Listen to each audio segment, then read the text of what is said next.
Ben miyim o? O seçilmiş kişi ben miyim?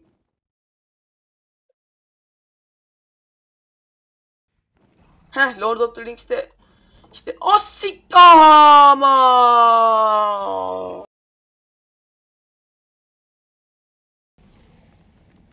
Gel lan gel. Gel gel gel. Hadi hadi ne oldu oğlum ne oldu? Yarayacaktın hani bizi.